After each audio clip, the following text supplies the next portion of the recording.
काम में लगा रहेगा, घर में लगा रहेगा, तो सत्संग कहाँ से समझ में आएगा। इसलिए मन को एकाग्र करके सुनेंगे तभी आनंद आएगा।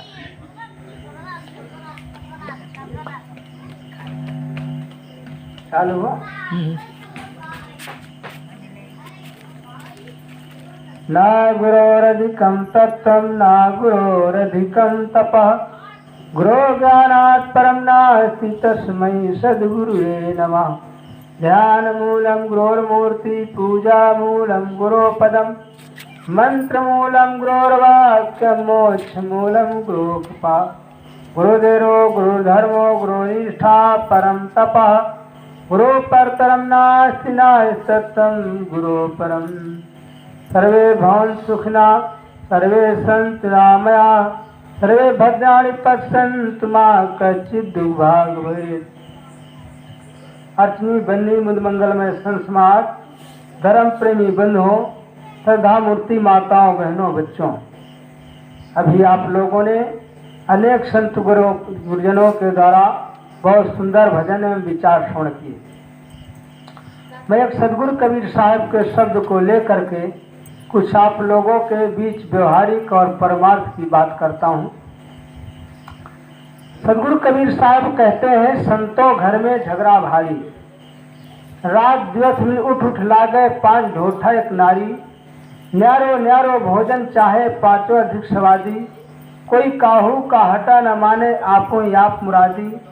दुर्मत केर दुहागिन मेटे ढोठे चाप चपेरे, काहे कबीर सोई जन्मेरा जो घर की रार निबेरे। साहब कहते हैं, संतों से क्यों संबोधन करते हैं? इसलिए करते हैं कि संत उनकी बातों को समझते हैं। इसलिए संतों से भक्तों के को संबोधित करते हुए साहब कहते हैं, संतों घर में झगड़ा भारी। ऐ संतों, घर में बहुत भारी झगड़ा मचा हुआ है। किस घर में? शरीर रूपी घर में। एक बाहर का झगड़ा होता, घर का झगड़ा। ये हमारे आपके घर का झगड़ा होता है। यहाँ किसका झगड़ा होता है? यहाँ सास बहू का झगड़ा, बाप बेटे का झगड़ा, भाई भाई का झगड़ा, ननद भौजाई का झगड़ा, यही झगड़ा होता है घर में। क्यों झगड़ा होता है? न समझी के कारण। और झगड़ा में क्या सुख मिलेगा? सुख नहीं मिलेगा, दुख ही मिलेगा। झगड़ा में टेंशन रहेगा, झगड़ा में शांति नहीं रहेगी। इसलिए किसी ने कहा है, झगड़ा नित्य बढ़ाइए, झगड़ा बुरी बला है, और दुख बढ़े चिंता लहे झगड़ा में घट जाए। झगड़ा को बरकाओ, दुख बढ़ता है, चिंता रहती है, और झगड़ा में घर भी बिगड़ जाता है। इसलिए यहाँ घर का झगड़ा है, सास बहू का झगड़ा। क्यों? सास को बहू कहती है, तू चलेगी डाल डाल तो मैं चलूंगी पात पात, कम नहीं रहूंगी। तो जब सास को कहेगी तुम डाल डाल चलोगी तो मैं पत्ता पत्ता चलूंगी तुमसे आगे, तो फिर झगड़ा तो होगा ही। अगर दोनों में सहन शक्ति होगी तो झगड़ा नहीं होगा। सास जो है बहू को समझे कि हमारी बेटी है, रोज वाली बेटी है, और ये मैका तो कहीं साल 6 महीने में कहीं कोई त्योहार में जाऊंगी अपनी माँ के पास, ये माँ तो रोज वाली है, इससे प्रेम का बर्ताव करेंगे, इसको माँ समझेंगी तो हमको माँ चाहेगी बेटी की तरह। तो बहू को माँ सासू समझे बेटी की तरह, अब बेटी भी समझे सासू को माँ की तरह। ये हरदम वाली माँ है और ये हरदम वाली बेटी है, तो आपस में प्रेम बना रहेगा, शांति रहेगी। और अगर सासू माँ अपनी बिटिया के चुगली में पड़ जाएगी, क्योंकि ननद जो होती है अपने भौजाई की चुगली अपने माता से करती है, और वो नहीं समझती है कि एक दिन हमारी भी शादी होगी, हमको भी स्पेशल ननद मिलेगी। जब शादी होगी जहाँ जाएंगे तो हमको भी ननद मिलेगी। हम अपने भाभी के साथ चाहे चुगली करेंगे, लड़वाएंगे अपनी माँ से, गलत व्यवहार करेंगे, सताएंगी, तो हम भी जहाँ जाएंगी ससुराल में ननद मिलेगी। हमको भी आनंद नहीं देगी, हम अपने भावज को आनंद नहीं देंगी तो हमारी भी ननद हमको कहाँ देगी। क्योंकि कबीर कमाई आपनी निष्फल कभी न जाए, बोया पेड़ बबूल का आम कहाँ से खाए। बबूल का पेड़ लगाओगे बीज बोगे तो आम नहीं मिलेगा। तो जो हम अपने भाभी के साथ, भाई के साथ, माता के साथ करेंगे वो हमारे साथ भी होगा। इसलिए बहू जो है अपने सासू को माँ समझे और सासू बेटी समझे बहू को, अपने अपने कर्तव्य का पालन करेंगी तो शांति रहेगी घर में।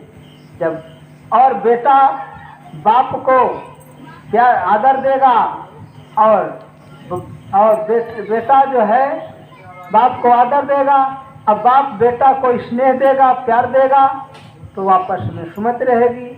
भाई भाई को आपस में स्नेह प्यार का बर्ताव करेंगे तो घर में सुमति रहेगी। जब घर में सुमति रहेगी तो घर स्वर्ग बनेगा, शांति रहेगी। जहाँ सुमतता संपत्ति नाना, जहाँ कुमतता विपत्ति निधाना। जहाँ सुमति वहीं संपत्ति है, जहाँ कुमति है वहीं विपत्ति होती है। विपत्ति कहीं आसमान से नहीं फाट पड़ती, विपत्ति हम ही बनाते हैं। हम ही ऐसा बोल देते हैं कि विपत्ति बना लेते हैं। द्रौपदी ने दुर्योधन को बोल दिया, जब वो जल को थल समझ करके घुस गए कमर भर पानी में, तो द्रौपदी महल के ऊपर से खिलखिला कर हंसी और बोली अंधों के अंधा होते हैं। कटु शब्द बोल दिया तो उसका परिणाम क्या हुआ। दुर्योधन दुशासन को मिला करके समाज में अपमान करता, साड़ी खींचता है। तो बहनों कटु बोलने का फल देखो दुख मिलता है। सीता जी ने लक्ष्मण को बोला, लक्ष्मण को बोली, जब वो मारीच राम की आवाज में बोला तो सीता जी ने कहा राम संकट में है, जाओ। वो कहते नहीं माता, राम को कोई संकट नहीं है, ये सब मायावी राक्षसों का काम है। वो नहीं मानती, अरे राम की आवाज आ रही है, आप सुनते नहीं हो। तब लक्ष्मण को और अटपट बोल देती, मरम वचन जब सीता बोला, ये सुन लक्ष्मण की मत डोला। मरम वचन का मतलब है ऐसा मरम वचन बोली, वाल्मीकि रामायण में आया है कि वो कहती है सीता कि तुम सोचते हो राम मारे जाए, तो हम सीता को दूसरे भाव से समझें। इसलिए मरम वचन जब बोली सीता तो लक्ष्मण की मति बदल गई।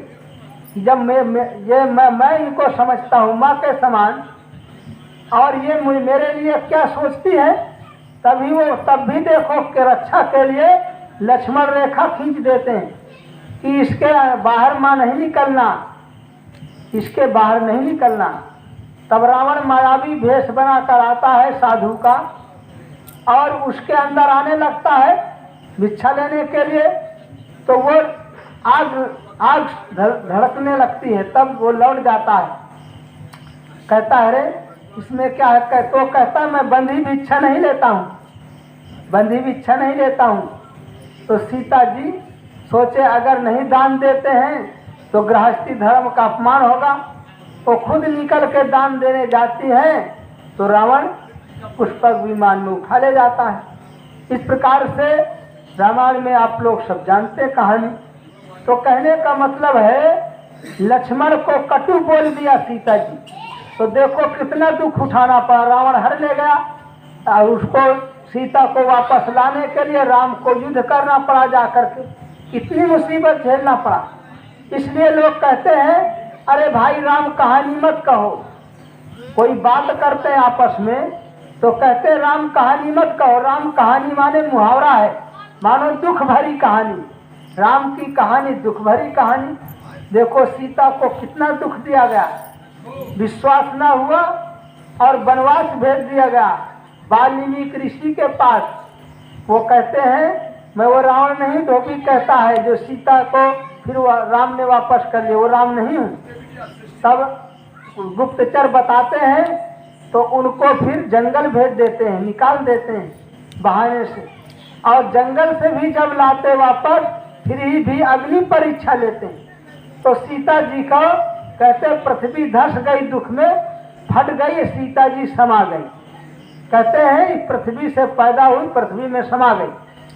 कहते घड़ा, जो पाप का घड़ा कर लेते था रावण, उसका भरा गया। अरे घड़ा क्या है? वो घड़े से, खून के घड़े से जन्म नहीं होता है। जो है घड़ा का मतलब माता का गर्भ ही है, घड़ा है। सीता जी को कहीं जन्म हुआ और ऐसी अवस्था में उनको जा करके कहीं वैसे रख दिया गया, और वहाँ पर जनक जी पाते हैं, अब पालते हैं सीता जी को, और उसी के लिए कहते हैं सीता जी जमीन से पैदा हुआ, जमीन में पाई गई और जमीन में समा गई। जमीन में समाने का मतलब है उसको इतना दुख मिला कि हार्ट अटैक हो गया, हार्ट फेल होगा, यही मानो दिल का फटना है।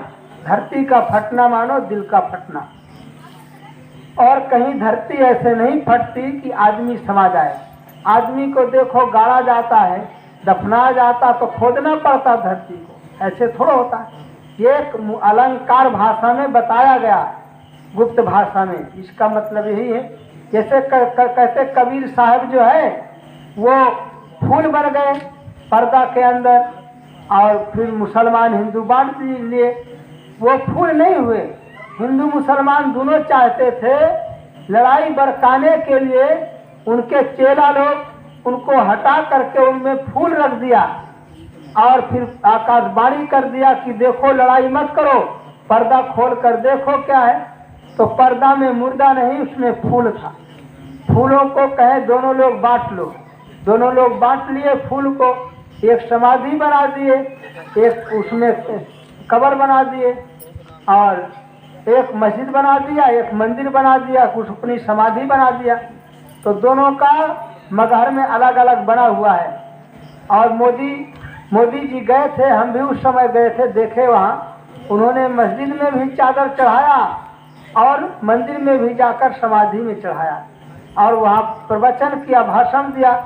कुछ देर तक उनका चला, योगी जी का, मोदी जी का और लोगों का। इस प्रकार से वहाँ पर्यटक स्थल बन गया, ऐतिहासिक, और बन ही रहा है अभी बहुत ढंग से अच्छा। तो कबीर साहब ऐसे मसीहा हुए कि हिंदू और मुसलमान सब उनको मानते थे। आज तो हिंदू में ही ज़्यादा मानते, मुसलमानों में कम, लेकिन उस समय ऐतिहासिक में दोनों मानते थे। इसलिए उनका एक तरफ मजार बनी, एक तरफ मंदिर बना हुआ।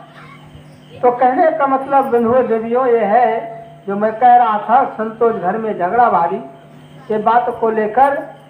तो घर में जैसे झगड़ा बताया इन सब का, सास बहू का, तो झगड़ा अगर सुमत होगी तो नहीं होगा।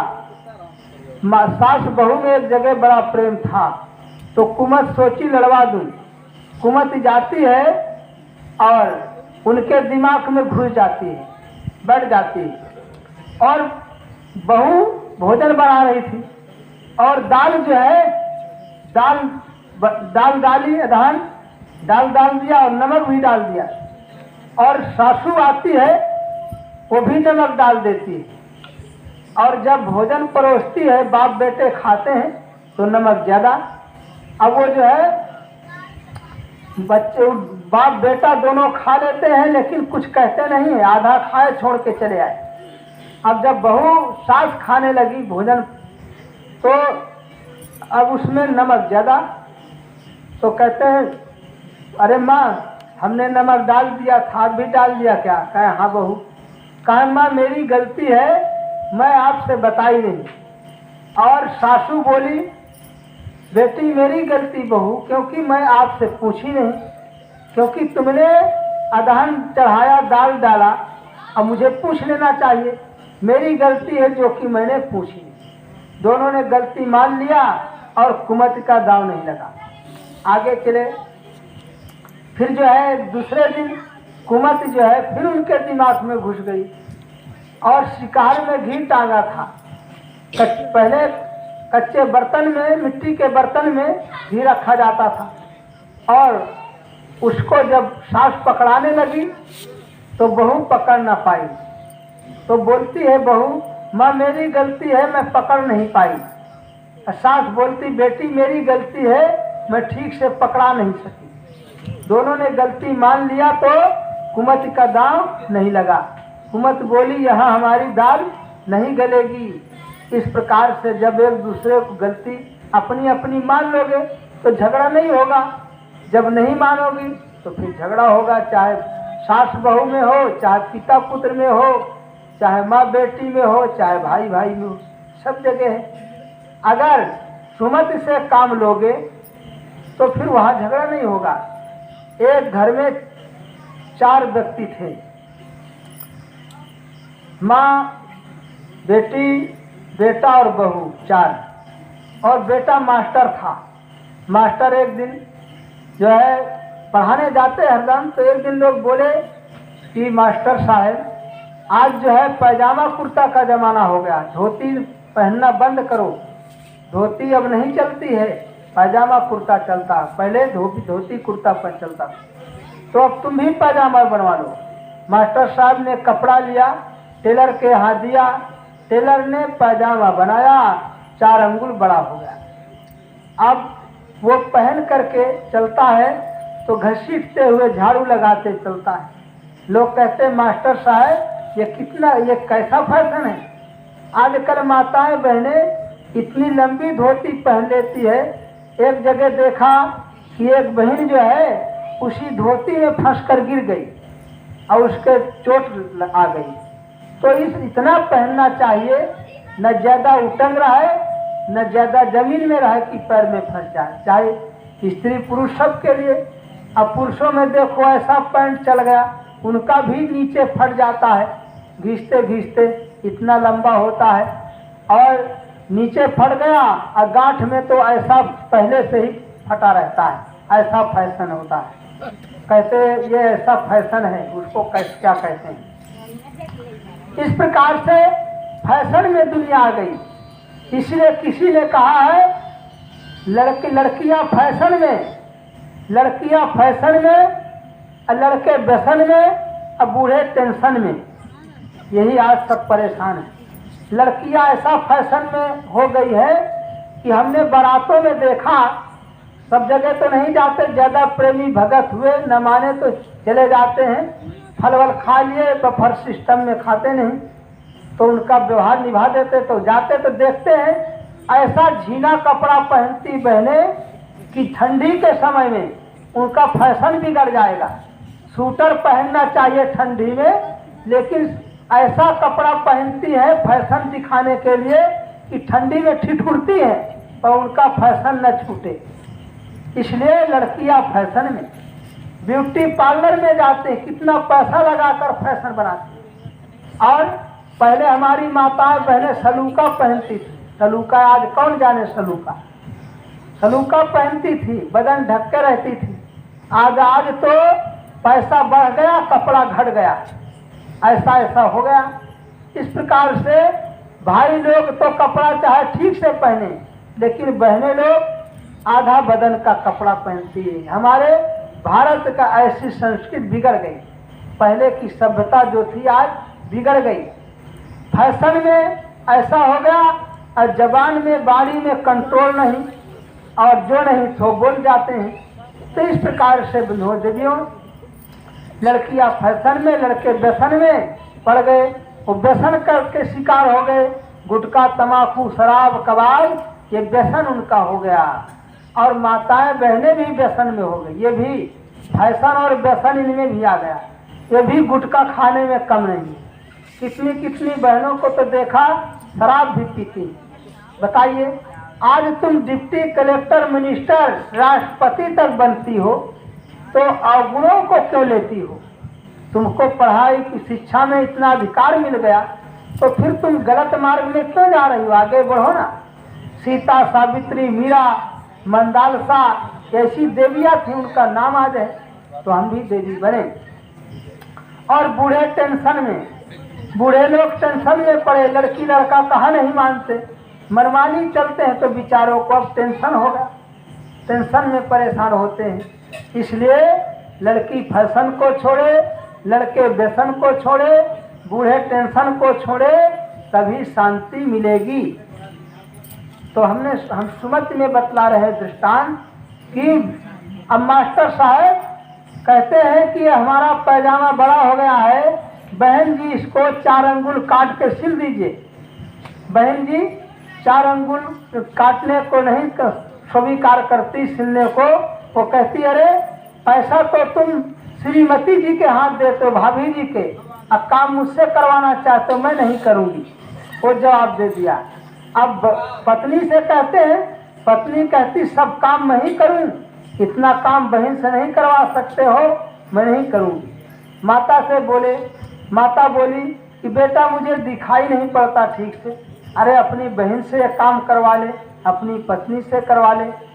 तो वो बेचारा ला करके उसको खूंटी में टांग देता है, चला जाता है पढ़ाने। अंत में तीनों का विचार बदला, एक दूसरे से पूछे नहीं, विचार तीनों का बदल गया। बेटी बोलती है सोती बहन कि अरे अंत किसी दिन मेरी माँ नहीं रह जाएगी, तो अरे मेरा भाई ही मेरी शादी करेगा, मेरी आना पठौनी करेगा, सब मेरा भाई ही करेगा। थोड़े से काम के लिए अपने भाई को जवाब दिया, गलती की। वो 4 अंगुल काटी और सिल के टांग देती।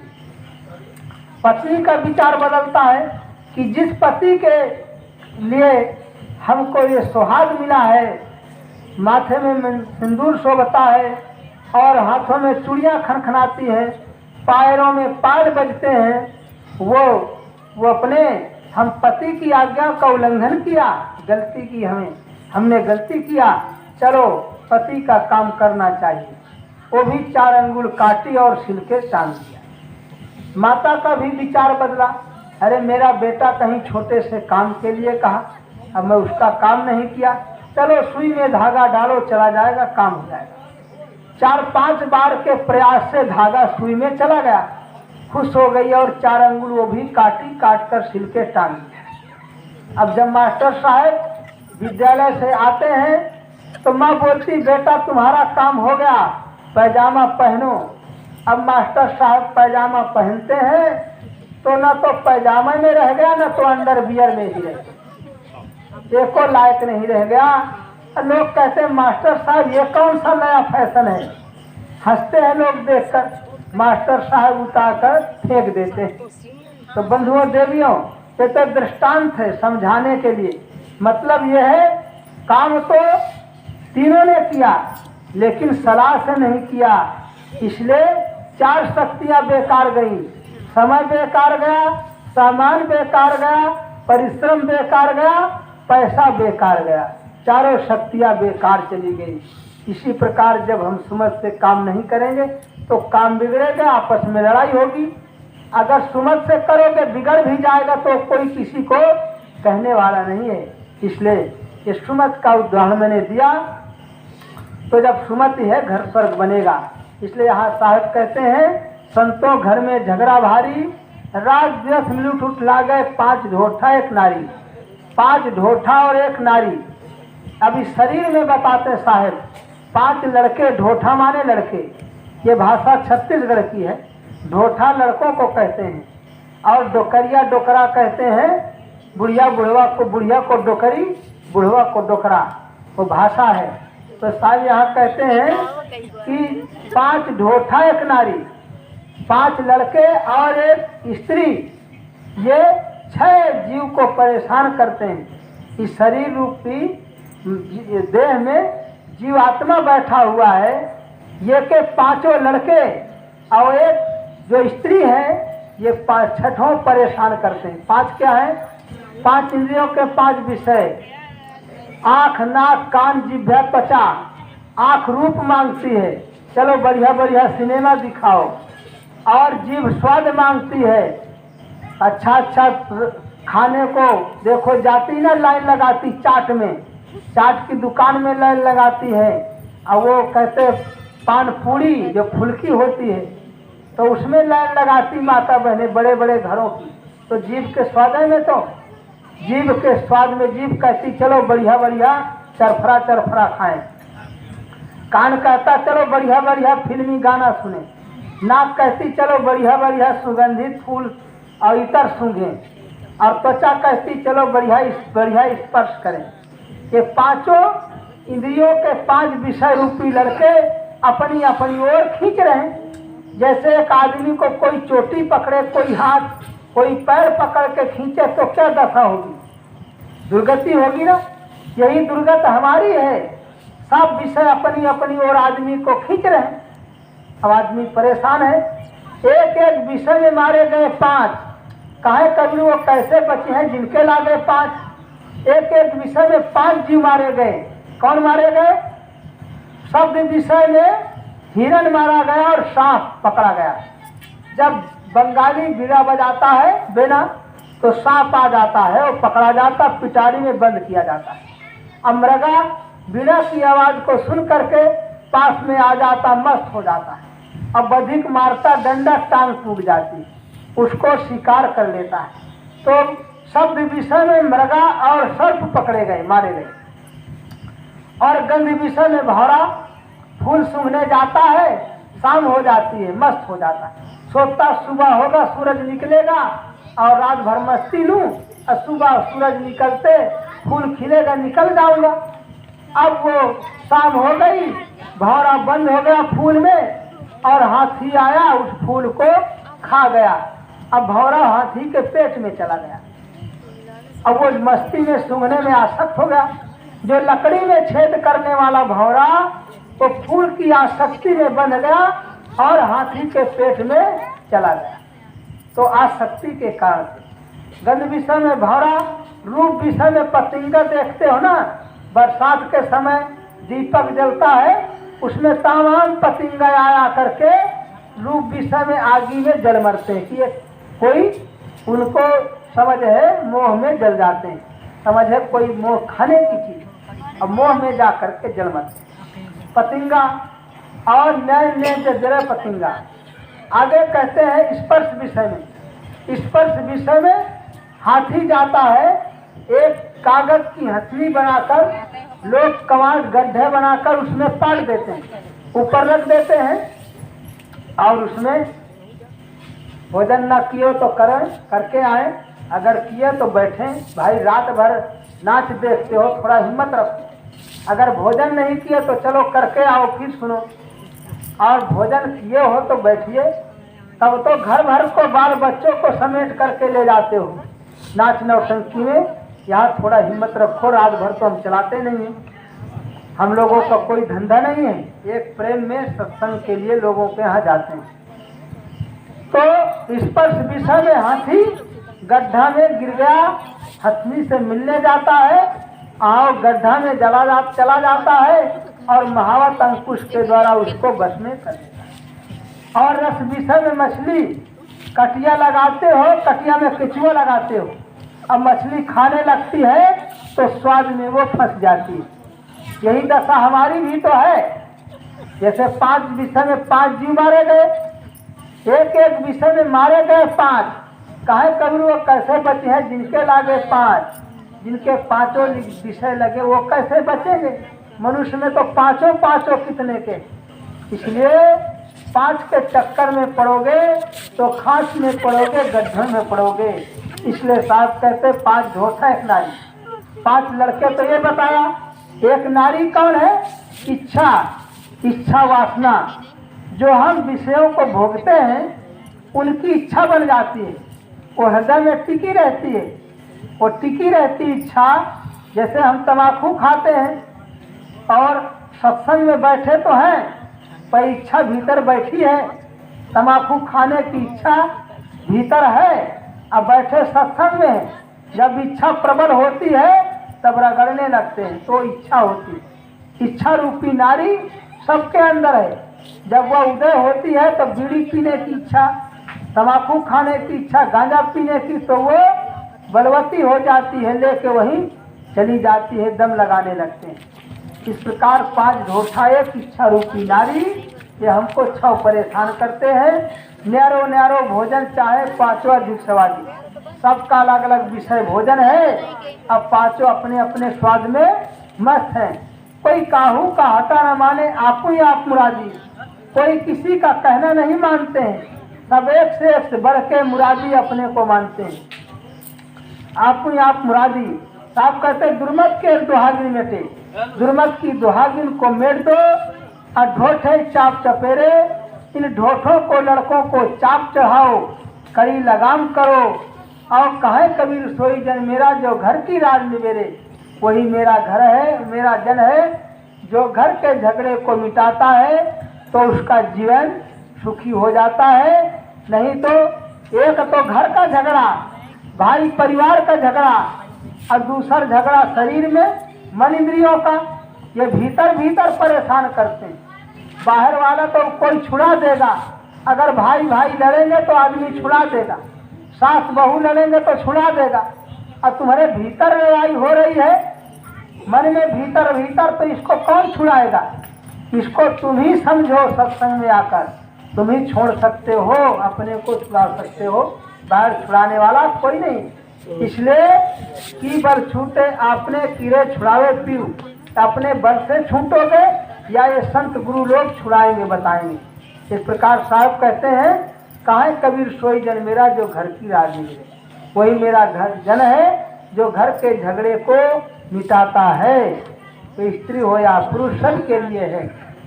देखिए मैंने दुर्बुद्धि पर बोला, बताया कि कुमत के कारण, दुर्बुद्धि के कारण आदमी के गृहस्थी में नरक बना देता है, और अगर सद्बुद्धि होती स्वर्ग बना देता है। आज आदमी के पास सब कुछ है लेकिन सद्बुद्धि नहीं है, सही बुद्धि नहीं है, बुद्धि खराब है। इसलिए फिर क्या है, किसी ने कहा है आज आदमी के पास sofa set, diamond set, dinner set, golden set, सब सेट है, लेकिन माइंड अपसेट है। माइंड अपसेट है तो कोई सेट काम देंगे? टीवी लगाए हुए हो, देख रहे हो, लेकिन माइंड अपसेट है, दिमाग में टेंशन है। मखमली गद्दे में सो रहे हो लेकिन टेंशन है, नींद नहीं आ रही, करवटें बदलते बदलते रात बीत जाती है। तो क्या गद्दे में सुख है? क्या गद्दे में सुख है? क्या उस टीवी में सुख है? जब तक तुम्हारे मन में टेंशन है, दुर्बुद्धि है, तो उसमें सुख नहीं है। इसलिए माइंड सेट करो, माइंड को ठीक करो, तब सब, चाहे जमीन में लेट जाओ तो नींद आ जाएगी, और चाहे आप जो है ऐसे भजन भक्ति को सुनो, तुमको शांति मिलेगी। नहीं तो न टीवी में मिलेगी, न तो तुम्हें किसी प्रकार से मिलेगी, न महल में मिलेगी। इसलिए शांति मिलेगी संतों के सत्संग में, सद्बुद्धि के द्वारा। जब संतों के पास आओगे सद्बुद्धि मिलेगी, तब शांति मिलेगी, हमारा जीवन सुखी होगा। आए भजन गवा करके आ गए, हम कर लेंगे अपना। इस प्रकार से मैंने एक सदगुरु कबीर साहब के शब्द पर बताया, संतों घर में झगड़ा भारी, इस पर विचार दिया। और दुर्बुद्धि के कारण से हमारा खान पान बिगड़ा हुआ है, दुर्व्यसन के शिकार हो गए हैं, जीव के स्वाद में पड़ करके हम दुर्व्यसन करते हैं, मांस मछली खाते। आज इस पर एक भजन है छोटा सा, आज अन्न दूध फल साग मूल मानुष का भोजन भाई, तजो मांस अंडा मछली और पिशाचपन भाई, सुंदर कंधर ना न जाई। आप लोगों को मैं कविता में बताया करता हूँ, हर साल जब आता हूँ। भोजन अनेक विध, दही दूध घी, आज पूरी तरकारी चूरा चटनी अचार है, भात दाल रोटी बहु किस्म किस्म कर, मेवा मिष्ठान अन्न विविध प्रकार है, आम कटहल केला और किशमिश जामुन बादाम फल जग में अपार है। मानुष के खाने योग्य थे फलन गिनती, मीन मांस खाता को लाखों धिक्कार है। तो कितने प्रकार के फल फूल हैं, ये लंबी कविता है, थोड़े में ही समझ लो।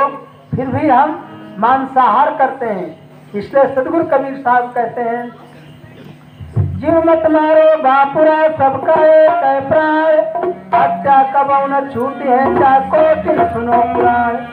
जीव घात मत कीजिए बहुले तुम्हें कान, तीरथ कहना बाजी हो चाहे कोटि राजोदान।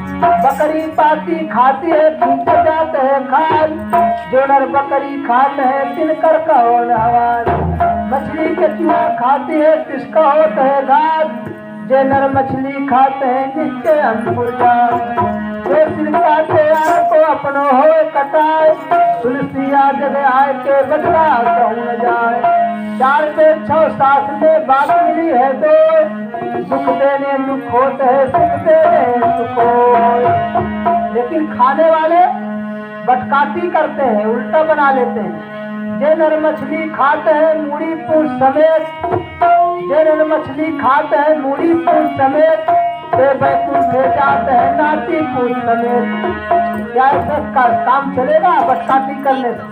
खाने वाले कहते हैं जो नर मछली खाते हैं मूड़ पूछ समेत वो बैकुंठे जाते हैं। बैकुंठ अगर मछली खाने से जाओ तो ये भजन भक्ति क्या करना है? वो मछली खा के तर जाओ नहीं, जो बोलोगे वही काटोगे। ये बात बनावटी से काम नहीं चलेगा। आइए, इसलिए सदगुरु कबीर ने अंधा क्यों कहा कि आदमी के पैर में कांटा गड़ता है तो आंसू आते हैं, और दूसरे के गर्दन पर छुरी चलाते समय नहीं सोचता। इसलिए सदगुरु कबीर साहब ने भजन में कहा, अंधे जरा नयन खोल तेरी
अंधे नयन खोल कर देख, जैसा जीव तुम्हारा तैसा दूसरे का, फिर क्यों कटारी मारते हंसते हो।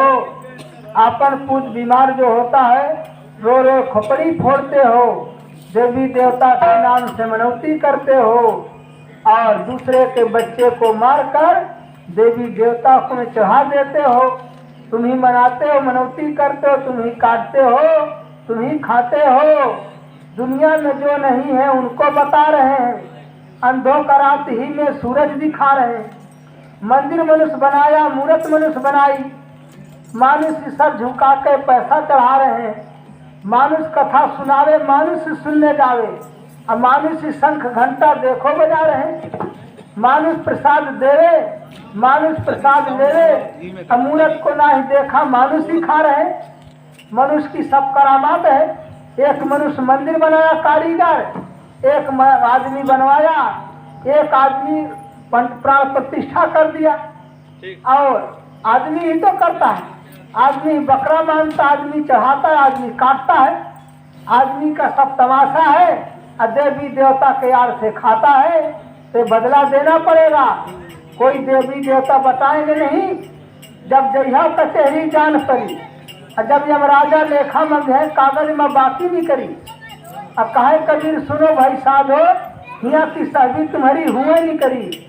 और जब जइहा कचहरी जान पड़ी, यहाँ घूस चल जाता है, वहाँ घूस नहीं चलेगा। यहाँ तो घूस देते रहते हो झूठ का सही बनाने के लिए।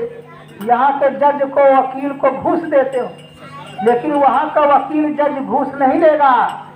सही का सही लेखा जोखा लेगा और सजा देगा।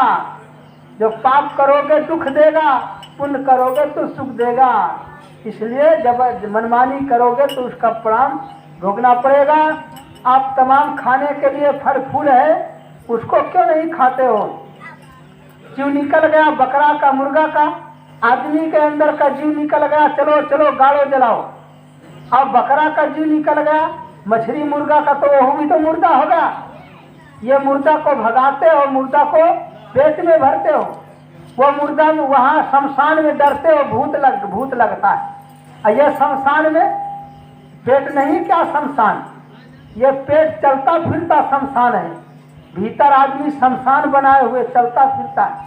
जैसे बस में चलता फिरता शौचालय रहता, तैसे आदमी के पेट में कब्रिस्तान। जहाँ मुर्दे गाड़े जाते हो कब्रिस्तान, हमारा पेट में भी मुर्दा गाड़े जाते, ये भी है कब्रिस्तान। वह भूत को डरते हैं। अब पेट में कितना पाप करके भरे हैं, यही असली भूत यही है। यही भरमाता है, यही दुख देता है, बाहर वाला नहीं। इसलिए पेट को कब्रिस्तान मत बनाओ और सादा भोजन करो। Simple living and high thinking, सादा बर्ताव ऊंचा ख्याल, सादा जीवन उच्च विचार, ऐसा रखोगे तो जीवन सुखी होगा। घर में मुर्दा मरे जो कोई ताज ने न खाई, बाहर से एक मुर्दा लावे ताको खा पकाई। देखो दुनिया की बुराई। मछली पानी को सफाई करती है, मुर्गी मुर्गा घुरहे की सफाई करते हैं, स्वर पृथ्वी की सफाई करती है। इंसान ऐसा आदमी इनकी भी सबकी सफाई कर जाता है। बताइए, वो भंगी जो सफाई करता हमारी, उससे तो छूत मानते हैं। अरे जो गंदगी की सफाने वाले हैं, सुअर मुर्गी मछली, इनको हम भी सफाई कर जाते हैं, विवेक नहीं करते हैं। इससे कबीर की बाणी अटपट, लक्ष्मी न आवे झटपट, लख ले झटपट तो मिट जावे सब खटपट। इसलिए उल्टवासी कबीर की समझोगे तो खटपट मिट जाएगा। आप सबको बहुत बहुत धन्यवाद है। बहुत देर से बसंतों की बाणियों को सुनते हैं। हमारे कमलदास डॉक्टर साहब को भी बहुत बहुत धन्यवाद है, उनके समस्त परिवार को जो मिल करके बड़े साहस के साथ, खुशी के साथ ये कार्यक्रम मनाते हैं। बोले साहब बाद में ज़्यादा समय हो जाएगा, हमारा खागा का कार्यक्रम है 28, 29, 30 अक्टूबर, तो इसकी व्यवस्था में हम लगे हुए हैं। बोले चलो बीच में अच्छा समय दे देते हैं, क्योंकि वहाँ हमें बड़ी व्यवस्था करना पड़ता है। सब लोगों के पास पहुँच नहीं पाते, खागा में भी इतना समय कम रह जाता है, क्या करें। अब जब जो आ गया सो आ गया, सहयोग दे दिया। कोई तो सोचता हमको बोले नहीं, अलाउंस भी कराते हैं। जो सत्संगी होता है वो बुलाओ या न बुलाओ सुन के आ जाता है। जो अभिमानी होता है वो कहता हमको तो बताए नहीं। अरे भाई सत्संग में तो सब कर लेता है, आइए उसमें ज्ञान लेना है।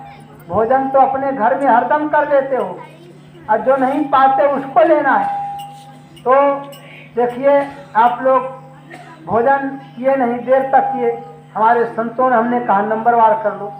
अब हम भी हमारा हो गया, हम भी कर लेंगे। भोजन तो रोज करना है, एक दिन लेते ही सही। तो इस प्रकार से जो है ये ज्ञान की खुराक आत्मा की शांति के लिए है और शरीर की खुराक शरीर के भूख को मिटाने के लिए है। दोनों जरूरी है, भोजन भजन दोनों। मनुष्य भोजन भी करता भजन भी, पशु भोजन और भोग में समाप्त कर देता जीवन। अब मनुष्य भजन न करे वो भी भोग और भोजन में समाप्त कर दे तो फिर पशु मनुष्य में क्या अंतर है। हाथी के दांत के खिलौने बने भांत भांत, बाघन की खाल तफसील मन भाई, मृगा की खाल को बिछाते योगी थी। अब बकरी की खाल देखो पानी भर लाई, गंडा की खाल ढाल बांधते सिपाही लोग, सांभर की खाल राजा राम के मन भाई है। कहे कवि दया राम राम के भजन में मानुष की चाम कछु काम नहीं आई। भजन के बिना कुछ काम में नहीं आओगे, केवल भोजने में बिता दोगे भोग भोजन में, तो फिर क्या अंतर रह जाएगा। इसलिए आप सबको बहुत बहुत धन्यवाद है, सत्संग सुनने वालों को, सत्संग सुनाने वालों को और ये आयोजन करवाने वालों को सबको बहुत बहुत धन्यवाद। साथ साथ सादर प्रेम बंदगी करते हुए अपनी वाणी को विराम देता हूँ।